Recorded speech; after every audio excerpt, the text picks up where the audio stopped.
अगर आप बिहार बोर्ड से पढ़ाई कर रहे हैं तो आपके मन में आ रहा होगा कि क्या भैया सिर्फ क्वेश्चन बैंक पढ़ करके 400 प्लस नंबर आ सकता है, क्योंकि बिहार बोर्ड में बहुत सारे क्वेश्चन प्रीवियस ईयर से पूछे जाते हैं जब एग्जाम होता है, तो है ना। तो आपको मन में आ रहा होगा कि क्या सिर्फ क्वेश्चन बैंक वगैरह पढ़ लेंगे तो अच्छा नंबर आ जाएगा। तो मेरे भाई देखिए, पास तो आप ऐसे भी हो जाओगे क्योंकि ये बिहार बोर्ड है, यहाँ पे कोई भी पास हो जाता है ना। लेकिन अगर आपको अच्छा मार्क्स चाहिए तो सिर्फ क्वेश्चन बैंक से आपका काम नहीं चलेगा। क्वेश्चन बैंक के अलावा आप कैसे पढ़ाई करोगे सब कुछ हम आपको डिटेल्स में बताएंगे, क्योंकि बिहार बोर्ड से मेरा भी मार्क्स काफी अच्छा आया था, 433 नंबर मेरा आया था। तो मैं आपको अच्छे से गाइड कर दूंगा इसी वीडियो में कि आपका नंबर कैसे अच्छा आएगा, क्वेश्चन बैंक को आप कैसे पढ़ोगे, ओरिजिनल वाला क्वेश्चन बैंक कैसे आपको परचेज करना है, क्वेश्चन बैंक से कितना परसेंट पिछले 6-7 साल में टकराया है, जिससे आपको पता लग जाएगा कि अगर हम क्वेश्चन बैंक अच्छा से पढ़ के गए तो कितना क्वेश्चन हमसे बन जाएगा, है ना। और क्वेश्चन बैंक से रिलेटेड सारा डाउट इस वीडियो में क्लियर हो जाएगा। मैं यह भी बता दूंगा कि आपको कौन सा कंपनी का क्वेश्चन बैंक लेना चाहिए, है ना। सब कुछ डिटेल्स में बात करेंगे, आप यहाँ पे गौर से देखिएगा। देखिए, सबसे पहले मैं आपको एक बात बता दूं, बिहार बोर्ड में बहुत सारे स्टूडेंट क्या करते हैं, 10वां करके बाहर भाग जाते हैं कमाने, है ना, और आकर के सोचते हैं कि क्वेश्चन बैंक वगैरह खरीद लेते हैं और थोड़ा बहुत पढ़ करके पास हो ही जाएंगे, है ना। लेकिन ऐसा नहीं है। अगर आप अच्छा मार्क्स का सपना देख रहे हैं तो सिर्फ क्वेश्चन बैंक से आपका काम नहीं चलने वाला है। पहले 2-3 साल पहले चल जाता था, वो अलग बात है, लेकिन अब बिहार बोर्ड क्या कर रहा है, पिछले साल से बहुत कम क्वेश्चन रिपीट कर रहा है ना, बहुत कम क्वेश्चन रिपीट कर रहा है ना। और बायोलॉजी में बात करें मेरे भाई, तो बायोलॉजी में प्रीवियस ईयर तो आते ही नहीं है, तो कैसे आप बनाओगे, बहुत बड़ी मुद्दा है। तो एक एक करके सारा कुछ हम आपको यहाँ पे बता रहे हैं, ध्यान से आप सुनिएगा। क्वेश्चन बैंक अच्छा कंपनी का होना चाहिए। देखो, क्वेश्चन बैंक से ना 30 to 40% क्वेश्चन रिपीट होते हैं हर साल, है ना, लगभग 40% मान सकते हैं आप, 30 to 40%, ठीक है।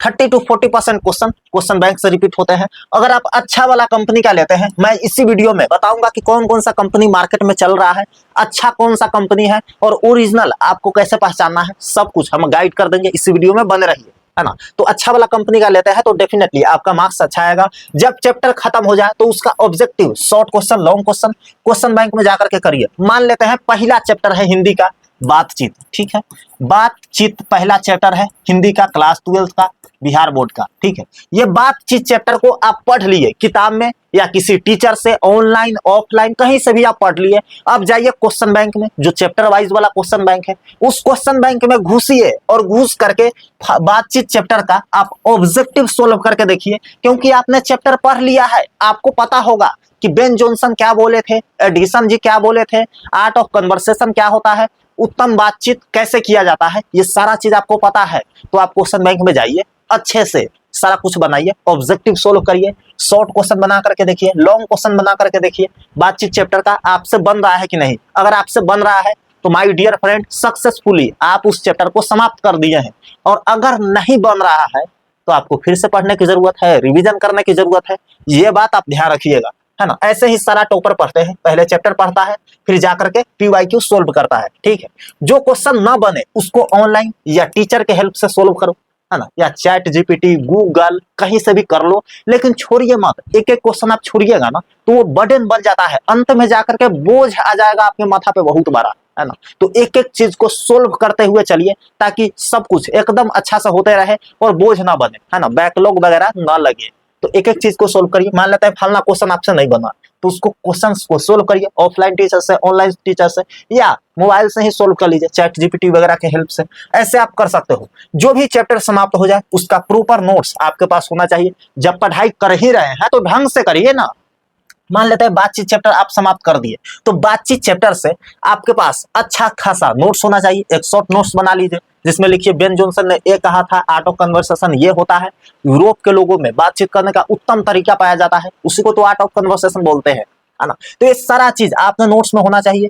पूरा सब्जेक्टिव लघु उत्तरीय, दीर्घ उत्तरीय प्रश्न होना चाहिए आंसर के साथ, ताकि आपको रिवाइज करने में आसानी हो। रिवीजन टाइम पे चलते रहना चाहिए। अगर आप रिवीजन नहीं कर रहे हैं ना, कितना भी चैप्टर खत्म कर लीजिए, सब स्टूडेंट से आगे आप पूरा चैप्टर पढ़ लीजिए, रिवीजन नहीं करेंगे ना तब कुछ नहीं हुआ, है ना। रिवीजन बहुत ज्यादा इंपॉर्टेंट है। रिवीजन आप करेंगे तो डेफिनेटली आपका मार्क्स अच्छा आएगा। अब हम बताने जा रहे हैं मेरे दोस्त कि अगर आप बिहार बोर्ड से पढ़ाई कर रहे हैं, क्लास 12 में है, तभी इस वीडियो को देख रहे हैं, ऑब्वियस सी बात है ना। तो आपको कौन सा क्वेश्चन बैंक लेना चाहिए, किस कंपनी का क्वेश्चन बैंक सबसे बेस्ट है।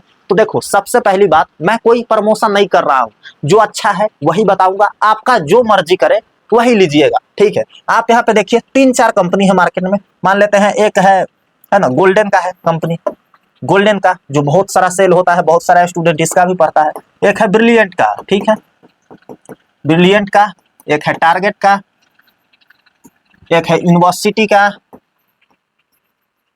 और एक है ओसवाल का। बहुत सारा कंपनी है, कितना का नाम ले, है ना, ओसवाल का है। अब आपको कौन सा लेना है मेरे दोस्त? तो देखिए टारगेट वाला ना, ये सॉरी गोल्डन वाला ना, ये ईयर वाइज होता है, और ब्रिलियंट टारगेट होता है चैप्टर वाइज, टॉपिक वाइज। तो आपको यही दोनों लेना है। यूनिवर्सिटी ब्लैक एंड व्हाइट होता है, और ये अच्छा उतना नहीं होता है, ठीक है। मेरे पास सारा था, मेरे पास ओसवाल को छोड़ करके ये सारा क्वेश्चन बैंक था मेरे पास, लेकिन मैं ब्रिलियंट पे ज्यादा फोकस किया और सबसे अच्छा वही लगा, ठीक है। तो ब्रिलियंट का आप ले सकते हो, या टारगेट का ले लीजिए। चैप्टर वाइज, टॉपिक वाइज आपको आराम से मिल जाएगा। यही दो कंपनी सबसे अच्छा है। ओरिजिनल कैसे पहचानोगे? तो मैं डिस्क्रिप्शन बॉक्स में टैग कर दूंगा फ्लिपकार्ट का लिंक, आप उस लिंक पे क्लिक करके फ्लिपकार्ट से ले लीजिए, या पहचान लीजिए ओरिजिनल ऐसा ही दिखता है ना, उस पे होलोग्राम होता है, और वैसा ही आप ऑफलाइन मार्केट से ले सकते हैं। मैं कहूंगा वहीं से ऑर्डर कर लीजिए, है ना। थोड़ा बहुत इधर उधर होता है, लेकिन आप ऑर्डर कर लेंगे तो ओरिजिनल वाला आपके पास हो जाएगा, है ना। बाकी मिलता है आपसे अगले वीडियो में। अगर आप गेस पेपर के बारे में जानना चाहते हैं, कौन सा गेस पेपर सबसे अच्छा है, तो ये वाला वीडियो क्लिक करके देखिए। इसमें गेस पेपर से रिलेटेड सारा कुछ मैंने बताया हूँ, डिटेल्स में आपको समझ में आ जाएगा।